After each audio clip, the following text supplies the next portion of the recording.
Crushgasm, the podcast dedicated to the highs and lows of crushes. From their first to their worst, we're going to cover them all with a cascade of characters, including our guest today, Paige's parents, Chris and Leah Liguori.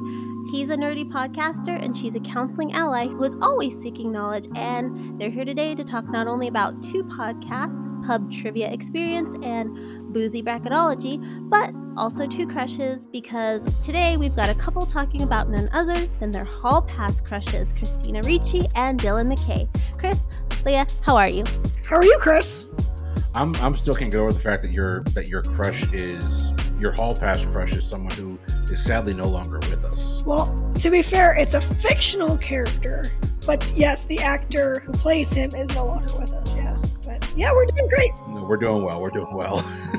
So I obviously love talking about crushes, and I think it comes naturally when you're sitting around with your friends, especially when we're kids. Then once you get into a relationship, start dating, you slowly start to dive into celebrities and whatnot you love growing up, and even current crushes. For you two, when did you each remember learning about one another's hall pass? Like, I feel I was pretty upfront about it. I feel like it's a first couple of date kind of thing for us, right, babe? Yeah, because we're, very nerdy people, and we're very much into like pop culture and stuff, and so I don't remember how it came up for you telling me about your childhood crush, Christina Ricci, but I do remember it came up pretty quickly in our relationship, and I think I remember your grandmother actually saying, well, you two actually look alike. So I remember that was a compliment, that I kind of look like your childhood crush. So I do remember that it happened very early on in the relationship. Yeah, short, pale, I have a type. What can I say? Yep. But you were sure she was going to pick Paul Walker, another deceased person. So do you perhaps have like maybe an agreed upon top 3 hall passes? Yeah, we had a list of 5, and very, very early on in our, I think it was before we were married. Yeah, it was definitely before we were married. We each kind of wrote out our 5. But I know for me, mine has changed over time. I used to keep it in my phone, and then, as crushes come and go from your life, you would take one out and replace it with someone new. But yeah, but for him, I think Christina Ricci was always a constant on his list. And for me, I couldn't separate the actor from the character of Dylan McKay, so that's why I put Dylan as my hall pass, because the actor who plays him is no longer with us. So can we talk about used to, because mine is still on here. Oh, you still have your list on your phone? It's from like 8 years ago, but it's definitely still on here. So you haven't made any changes to it? I haven't thought about making changes to it. It's probably 7 years old. Yeah, okay. Well, that's good that you're consistent. Who are the other 4? Okay, I said I had a type, right? Kristen Bell, Anna Kendrick, Tara Lipinski, who again, that goes back to when I was a kid, and then Sarah Shahi. Who's that? I know her from Person of Interest. Oh, Now, let's be clear here. If Aaliyah was still alive, she'd definitely be on that list. Oh, I've never heard one before. Really? Yeah, that's a surprise. I'm here with a bunch of RIPs on her list, so you can have Elite, of course. Exactly. Leah, who's on yours, out of curiosity? I know. I don't know. 40 or 50, but yeah, I was gonna say I have no idea, because it's constantly changing. I like literally wouldn't be able to even find it in my phone, probably, to look up who the last adjustments that I've made. But I've had anyone from like Hugh Jackman on there before. I've had obviously Paul Walker. Who else has been on there? Gosh. Oh my God, how are you getting the God of freaking Thunder? Oh yeah, Chris Hemsworth. Yeah, that one's always obviously gotta be on there. James Wolk, who was on that that show about lions and stuff. Animal? Zoo. That's it, yeah, he was really handsome. So I liked him for a little while. Yeah, so I have no idea who would be on it now. It would take me some time to go through my list. But yeah, it's like I said, for me, crushes come and go very quickly. Clearly for Chris, he's pretty consistent. The diehard. But Dylan McKay, like we said, R.I.P. He's played by Luke Perry. But he's from the show Beverly Hills 90210. For the youngins out there, it was a show from the 90s, went 10 years. Was that one of your first pop culture obsessions growing up? Yeah, definitely. It was my first big girl crush, for sure. The only other character / TV crush that I had before then started when I was in first grade, and it was David Lasher from Hey Dude. That was on a show on Nickelodeon Kids. It was about a bunch of teenagers at a dude ranch, and David Lasher, he was my boy. But that was like, first grade, second grade crush Leah. Luke Perry and Dylan McKay were like my first big girl crushes. This is where I had my first big girl feelings for a character, and then also the actor who played him as well. And you said that you grew up an introvert, but this is like the bad boy of the show. Do you think that liking him kind of was like a way to rebel as a big girl? Yeah, probably. Like, I mean, I had my first like sexual dream was Dylan McKay. It was when I was in 7th grade, and I was like, whoa, what was that? So I do think that, but I think, he falls into the bad boy trope for sure, but he also falls into like the loner, where he was super, super smart, but, had no problem ditching school because he already knew everything he needed to know. He didn't need to learn calculus because he knew he wasn't going to use it in the real life. So he was the bad boy with the skipping school and being an alcoholic and, stuff like getting into fights, stuff like that. But he also had that extra layer of stuff where he was really smart and well-read and watched all these classic movies. So it wasn't just the bad boy part, it was also like the intellectual bad boy. That was kind of what drew me into him. And out of the 10 years this show was on the air, what was your favorite Dylan-centric maybe plot or storyline that he had? Gosh, let me think. Well, I was a Dylan and Brenda shipper, so anything involving them in the early years. I was watching the show around 1997 is probably when I started. So I kind of came late to the game, so I watched it mostly in syndication. But yeah, the earlier years, the high school years were definitely the best, but I do remember that kind of the storyline that pops out to me that I feel like is a perfect example for him was, I think he had some kind of family drama where he was going to miss the SAT. He couldn't take the SAT with his friends because he had to be out of town to deal with a family issue or some kind of drama that was going on. So he had to take the SAT at a different school that was local to where he was traveling. And he scored off the charts on the test. And then they all, I guess the SAT board, college board, came to him and said, we're not going to give you this score because we think you cheated because you got this off the chart score and you didn't take it at your actual school. So no one could validate who you were or whatever. And as someone who coordinates the SAT at her high school that I work at, I'm just like, this is ridiculous. That would never actually happen. But I do remember that that's a perfect example of he had other stuff going on in his life, but he was also off the chart smart and people didn't think that about him because he was the one who was always getting into fights and doing all that stuff. So I think that that's the part of the Dylan McKay that I was really drawn to, was those kind of storylines where, he may be getting into a fight, but he's getting into a fight because he's standing up to a bully who's picking on a younger kid, which is the first time we ever see Dylan McKay, is that he's standing up for the nerd who's working in the computer lab, and he starts a fight and an argument because he's standing up for the little guy. And so those are the storylines that really stand out to me for Dylan. I was also a SAT proctor, and yes, that would have never happened. You have to check ID, have to make sure they're in the right place. I totally feel you on that. And you already said your team, Brenda. Why do you think she was better than Kelly? Other than yourself for Dylan? You can't have him, so Brenda, fine. I think, part of it is probably because that's who he started out with on the show. So that's the one that, in the episodes that I first started watching, that's who he liked. So of course I'm going to root for him to be with the girl that he, was most drawn to. And so that kind of made the most sense to me. Him and Kelly, I never really got behind. If I watched that show, I liked Kelly with Brandon better than with Dylan. That was just my own personal preference. I don't think there was anything wrong with Kelly. I mean, him and Kelly made a lot of sense because they came from kind of the same world. They had dysfunctional families. It kind of made sense. But there was just something about, I feel like Brenda was the first one to really bring him out of his shell and make him, care about things other than him just kind of floating through life doing his own thing. So I think that that's kind of why she was the first one to really make him realize his potential and that he could be doing more with his brains. So I think that's why I'm Team Brenda. All right. right, Team Brenda it is. I like Kelly too, but I was always more into Brian Austin Green. I love Dylan McKay though, but what I do love is that both of you pick such iconic figures from the 90s because honestly, I didn't have to do much research because that is my decade. And like I said, I crushed on Dylan. I was a big fan of Christina Ricci. Now, Chris, you said your crush started around 1995. Other than the Addams Family era before that, 95 was huge for her. She had Now and Then, Casper, and Gold Diggers, The Secret of Bear Mountain, which I saw all fanatically in theaters that year.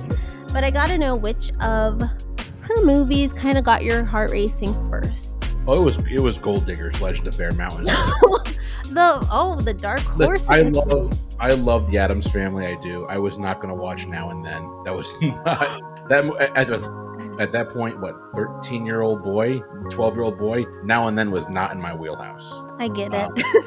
I can appreciate it now, but no, it was Gold Diggers, and it wasn't that it was any type of a good movie. It was I saw her on the poster and thought she was cute. Or not on the poster, actually. Hell with that. It was on on the Blockbuster VHS box.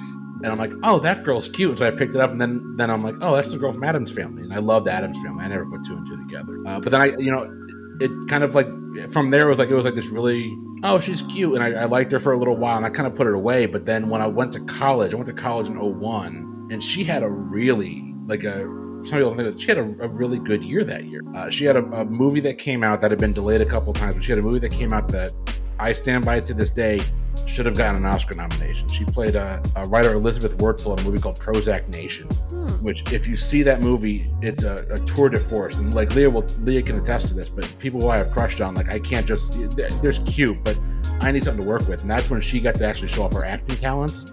She's insanely talented. Like she had range like there's no tomorrow, and that movie is amazing. So that's kind of when it's like, oh, okay, now I'm 18 and like 19. Okay, I can get behind that. But I am a fan. I am a big fan. I mean, she also had range in Now and Then and Casper and Gold Diggers, all of those movies, which she always played this kind of alternative, tomboy, rough around the edges girl, which as a tomboy growing up myself is why I think I gravitated to her in so many movies. However, from your male perspective, was that part of the draw, like that understated beauty?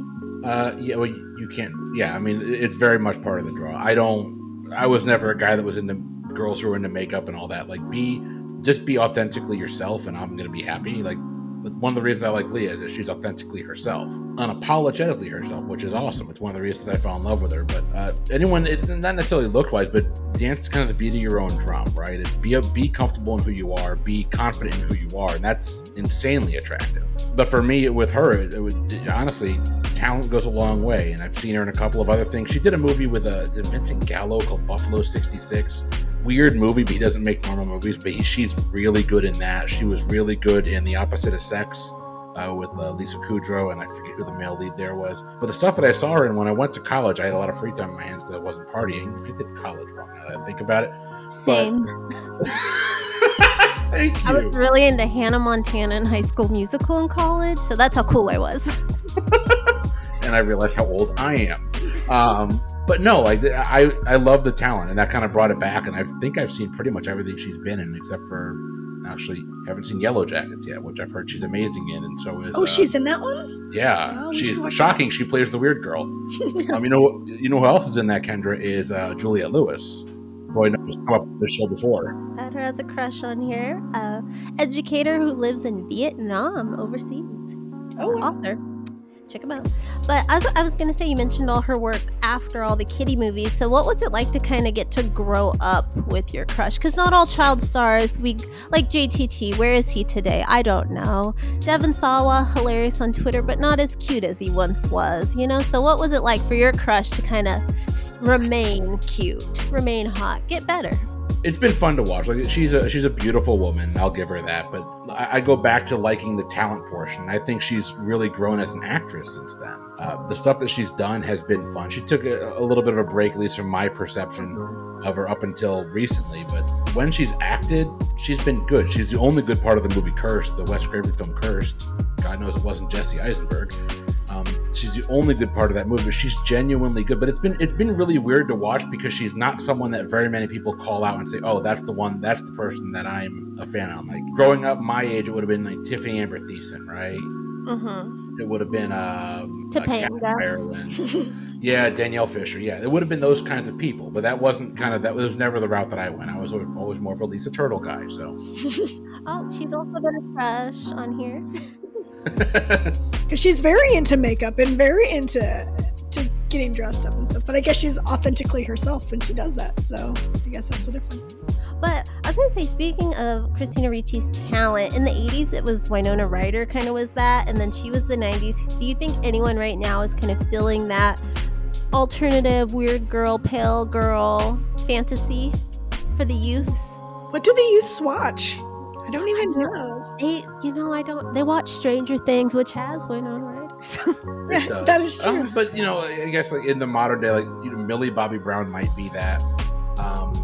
The actress that not from an attractive level, but the actress that I kind of have my eye on is I think could be really huge going forward is Julia Garner from Ozark. Oh, yeah. She's supposed to be Madonna, and I'm so excited. Yep, that's what I just saw. She's playing Madonna, but like in Ozark, she's amazing, but she's that really rough around the edges character. She's this really gritty, tough, rough around the edges character that kind of fills that almost Christina Ricci role if Christina Ricci had swore a lot in Casper.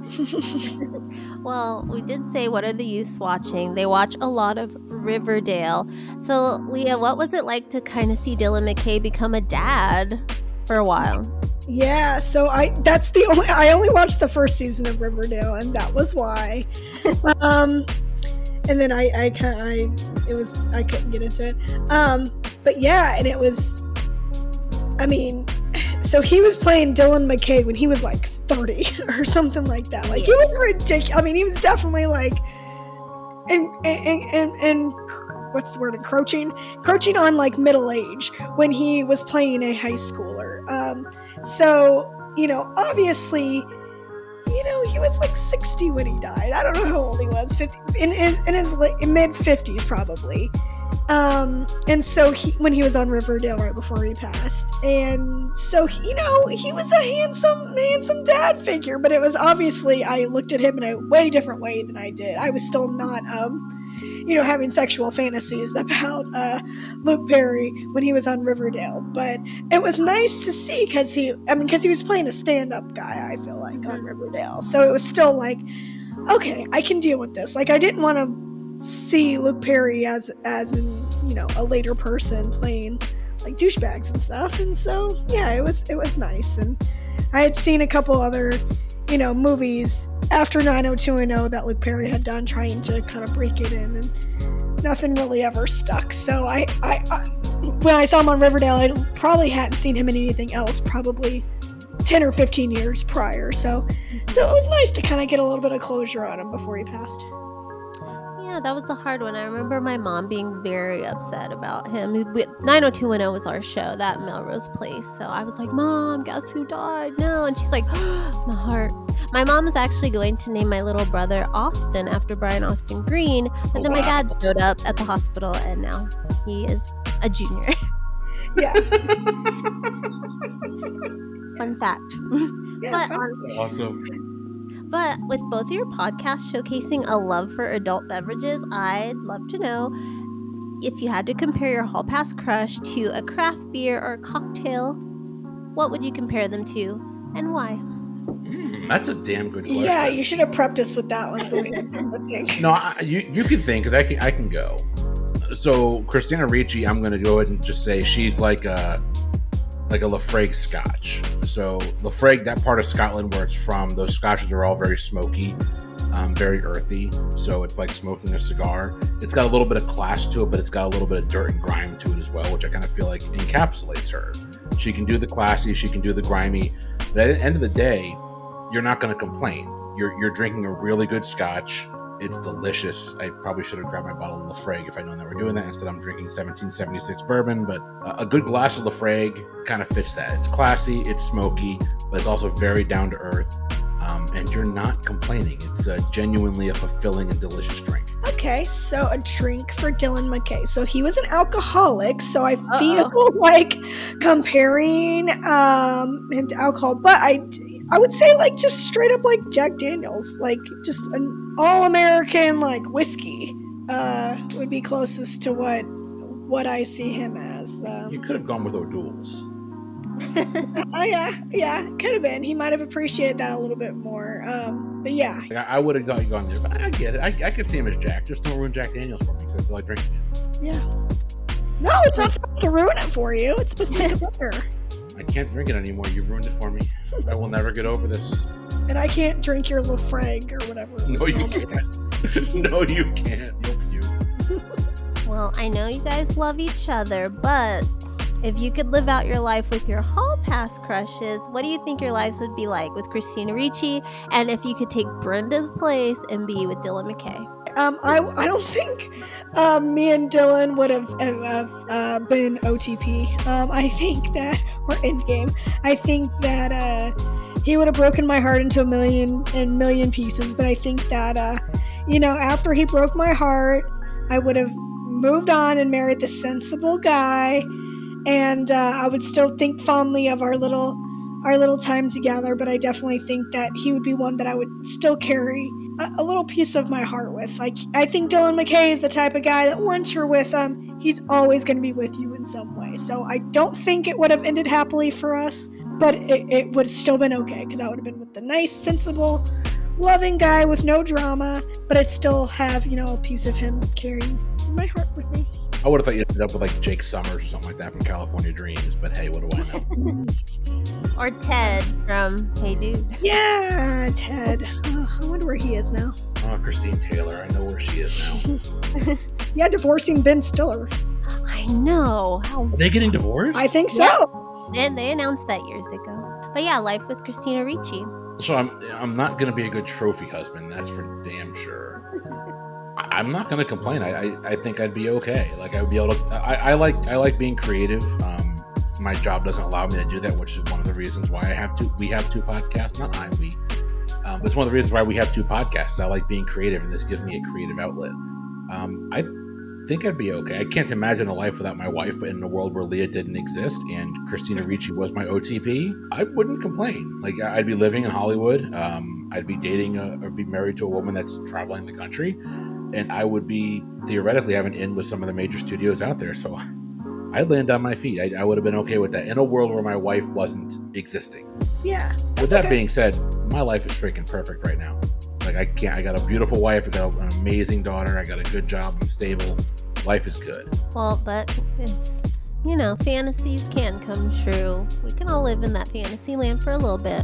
So now we're going to dive into those podcasts you have. First up, Pub Trivia Experience. But unlike so many podcasts, including this one, that one kicked off pre-pandemic. Had you two been like bar trivia junkies before the show? Yeah. So we like trivia nights. Neither one of us are the smartest tool in the shed or the sharpest crayon in the box or whatever messed up euphemism you want to put in there. But we like trivia. But the bigger thing for us is we like trivia. It's fun. We like hanging out with our friends. So we had started Pub Trivia Experience with our friends Mike and Nikki, and then soon after that they announced they were moving. And it kind of changed from like, let's just stop hanging out with our friends. Let's find a way to make this work across state lines. And it's just kind of grown from there. It's been a lot of fun, Leah. What do you think? Yeah, because kind of you and I have always liked trivia. We've liked things like Jeopardy and playing different board games and stuff like that, just the two of us or with our family or friends. But, when we kind of first started hanging out with Mike and Nikki, they had invited us out to some of their trivia nights with their friends, and we got to meet other people, and it was just a whole different experience. And so, Chris and Mike were like, well, we like beer and we all like trivia, so let's try to figure out a way to do it both. But yeah, it definitely changed and shifted once COVID started, and we've been able to connect with friends, like some of our regulars on the show. We've got some in Alabama, we've got some in Texas, we've had a lot of people from Chicago, North Carolina, all over. And so it does, technical difficulties aside, it makes it feel like we're still hanging out with our friends, even though we only get to see them in person maybe once a year or every other year. It still feels like we get to keep those connections going, which has been really great. Good. Well, I also, when I lived in California, I found this wonderful trivia night in Hermosa Beach, and I loved how they did the format. And then I've been to a couple where I don't love the format so much. So what do you guys think? What's the best way that bars, pubs, restaurants can handle doing trivia night? Like, what's the best format for you guys? So, in my opinion, you want something that encourages communication within your team and still holds you accountable for not pulling out your damn cell phone and looking up the freaking answer. Damn cheaters.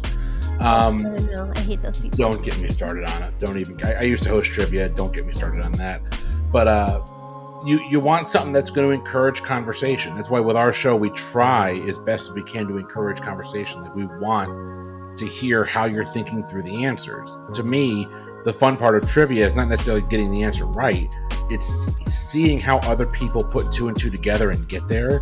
It's connecting the dots, not the dots actually being connected, right? Mm-hmm. So if the answer is, say, Caligula, how did you get there? What in the clue led you there? So it's going to make you a smarter person. It's going to help you with your whatever job that you have. It's going to help you put dots together, which is always important no matter what job you have. It's a really cool thing, and it allows you to continuously learn and grow. And I'm big on that, even at work. Oh, you don't sit still. You're either moving forward or you're moving backwards. So you might as well move forward. It helps you with that.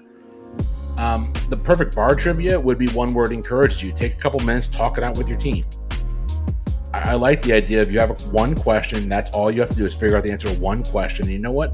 If you have a song break in the middle, it's 3 minutes, and you turn your question right off the bat, you got 3 minutes to hang out with your friends. It's fun, and that's kind of what we strive to bring to our group as well. Yeah, and moving forward, you guys were like, one's not enough. Let's do another podcast. So how did Boozy Bracketology get started? Because it's a lot of work to do just one. So kudos to you guys for 2.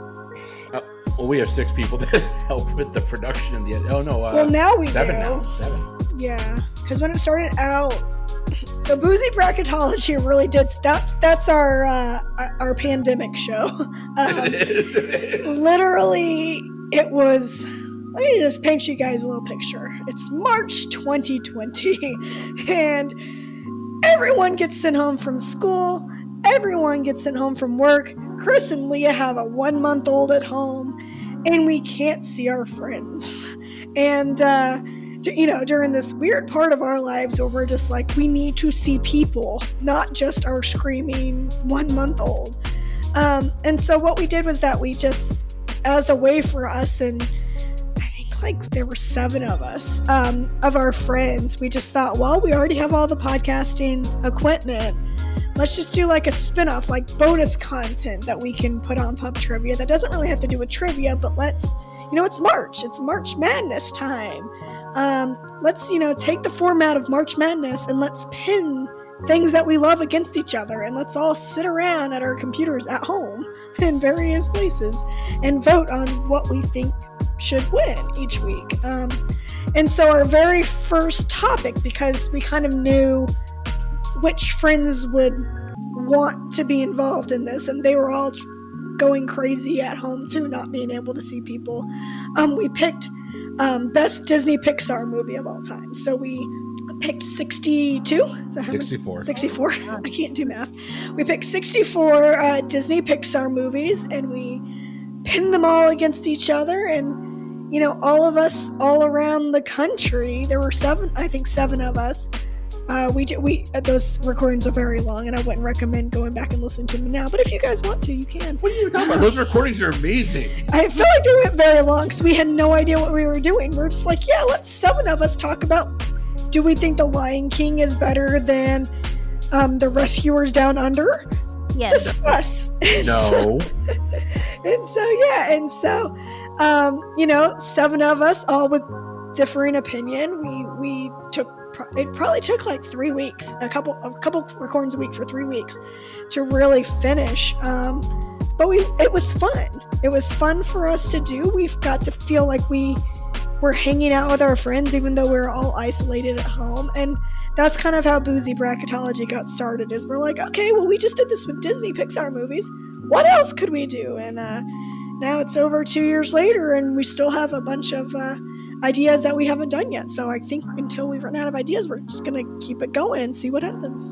Yeah, I kind of liken it to, I'm not sure how big into nerd culture people are, but like you talk to, you've seen The Big Bang Theory, right, Kendra? Yep. Okay, so you're aware that sometimes people have conversations about who would win in a fight, Wolverine or Batman. Mm-hmm. it's that kind of mentality. It's, hey, you've got to logic these two different things that don't connect in any way, shape, or form against each other. Like we did best breakfast cereal, for God's sake. And so how do you logic bran flakes versus corn flakes? Which one is better? But it's not just giving your answer. You have to logic to it, because the purpose of it is you're trying to sway other people who are undecided to vote your way. So you've got 1 minute to sit down and give your argument for why one is better. Hence why there was a very controversial take regarding Captain Crunch. My heart. Don't me. No. It's not controversial if everyone agrees with Jeremy and not The you. worst. It is not. Great It guts rips on your that. mouth. It's like masochistic cereal. It's the BDSM of cereal. Well, I am a Christina Ricci fan, so you know what I'm saying. No, not the best cereal.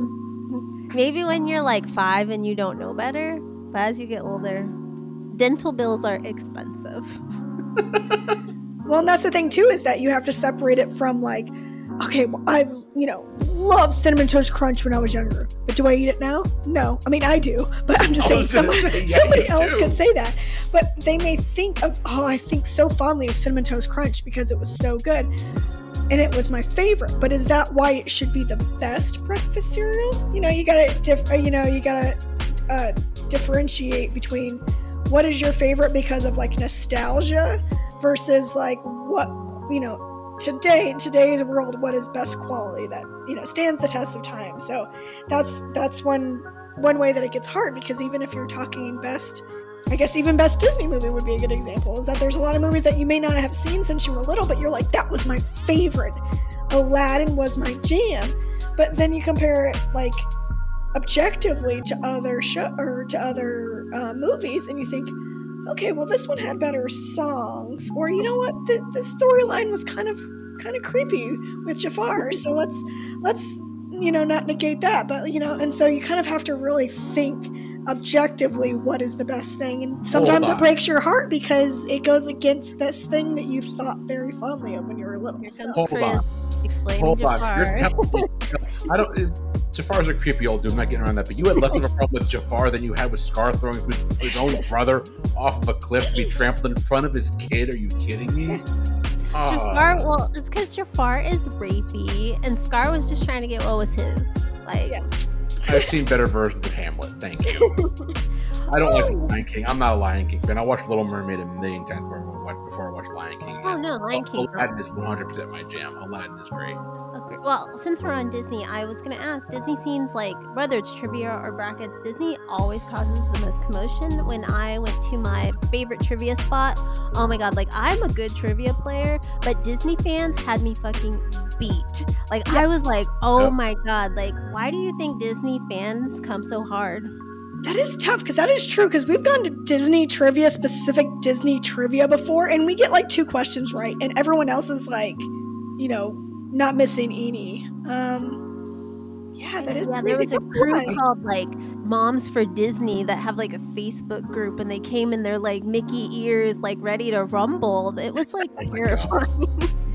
It's tough to say. I will say, like, as much of I'm not a Disney fan, I could care less about Disney. My opinions on Disney are pretty well known to anyone who listens to our show. Despite the fact that I live in Tampa and I'm gonna take my daughter to Disney World soon. But I feel like it's just like anything else. Like, you have a topic that you're passionate about and you have ownership in that. Like, I personally take a lot of pride in the fact that, that's the wrong word, but like I love the MCU, the Marvel Cinematic Universe. I grew up reading comic books. I love the MCU.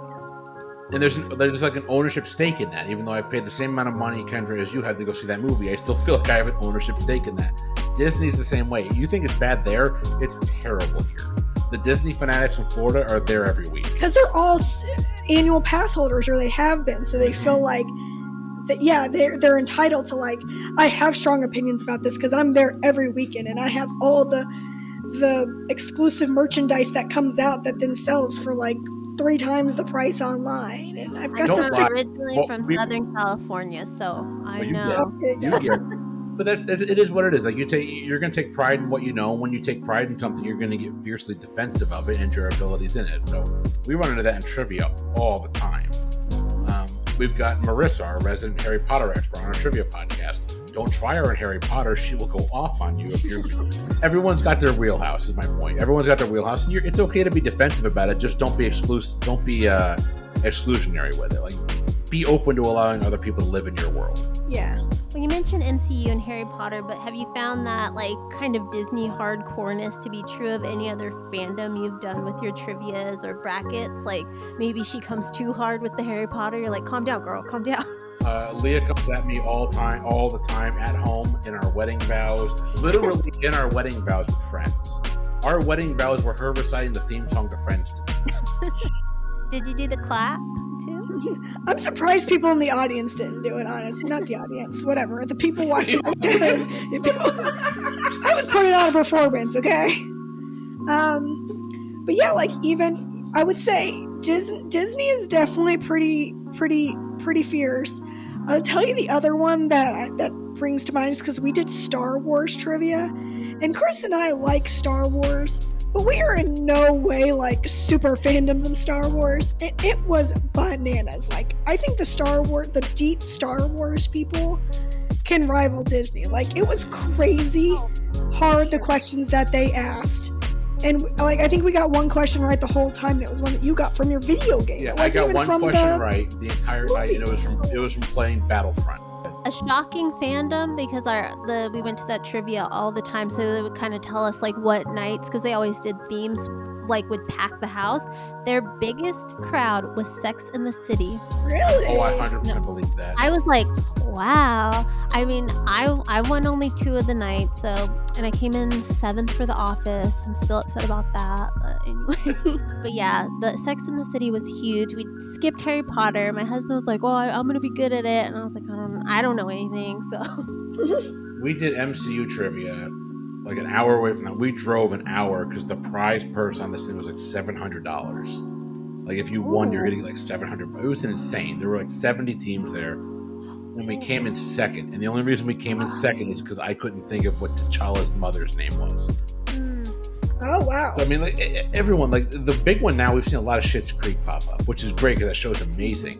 A lot of Schitt's Creek has popped up, though. And we've wanted to do, for our podcast, we've wanted to do Parks and Rec or The Office, because there was a lot of people who are interested in wanting to play that. Yeah, but Kendra, you're going to come on and play Office Trivia with us. I've already have the game written, so you're going to come on and play some Office Trivia with us.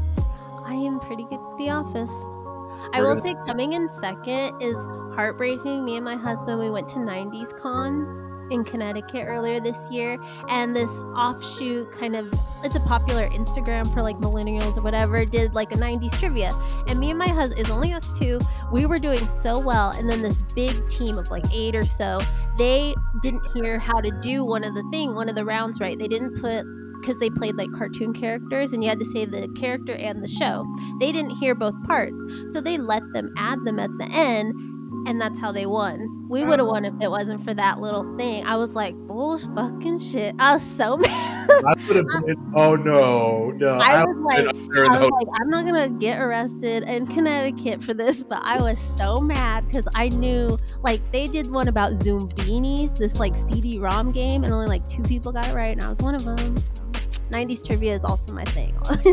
But that's also another pet peeve about trivia when you're at bars and stuff, is teams that have 8 people on their team, and then you're matched up against, a team with like 2 or whatever. So I would say that like a nice successful game, if you're going to host at a trivia at a bar or a restaurant or whatever, I don't know how you could really enforce it, but putting a limit on how many people can actually be on your team, because that it really is like a buzzkill. Because one, there's 8 people all crammed around a piece of paper. Yep. You don't know who's on their phones, so it's harder to control and monitor that. But also, it's just like, well, that's not fair. They have more brains, and so.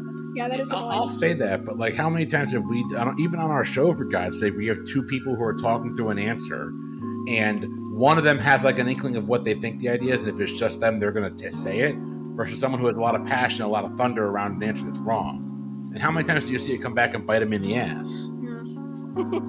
And as the summer rolls on, like, what can we expect from both shows, like in August, September? Do you have plans that far in the future?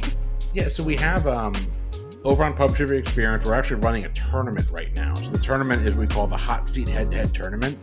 It is a 32-seed head-to-head tournament that puts people of all walks of life in a trivia hot seat. The hot seat basically means that it's 30 minutes straight of nonstop trivia questions. We ask a question, you give an answer. And you're going to go head-to-head against somebody else to see who wins. And we're going to end up crowning a champion there. That should be coming later on this year because we do one or two episodes a week. That's going to be coming. Over on Boozy Bracketology, this month, we're recording this in June. This month is a topic near and dear to my heart. We're recording the best game show network. I'm a game show junkie. We're determining what the best game show of all time is. And then as we move into July and August, our older crowd out there is going to love this. We're going to determine what the best Beatles song of all time is. And I will tell you right now, we are one episode into the Beatles, and we're done with the recording of Best Game Show. Y'all, this is contentious. People have opinions, and they are wrong. Are you playing in either of those? I play the fifth contestant in the Beatles. Okay. So I've already given one opinion. And I gave an opinion on the game show too. I got to play the fifth contestant in the game show too, and I got to give an opinion there that I think, in my opinion, was one of the funniest things that's ever been said on that show. And we have Steven on that show, so you know that's a legitimate fact. That's awesome. And then what's coming up after Beatles? I have no idea. Okay. We haven't gotten that. The Beatles is going to be a 2-month venture. We're jumping headfirst into the Beatles song. Best Beatles song contest. It's going to be a big adventure, but when the number one seed is Let It Be, it's going to be tough. And can you tell people where they can find you online? Honestly, Pub Trivia Experience, Boozy Bracketology, anywhere you get podcasts, jump on there, give us a listen. That'd be awesome. Kendra, we're going to have you on one of our shows, if not both of our shows here in the near future. So if you want to be on Boozy, let us know what your topic wants to be. We're going to play some office trivia, though. I guarantee that.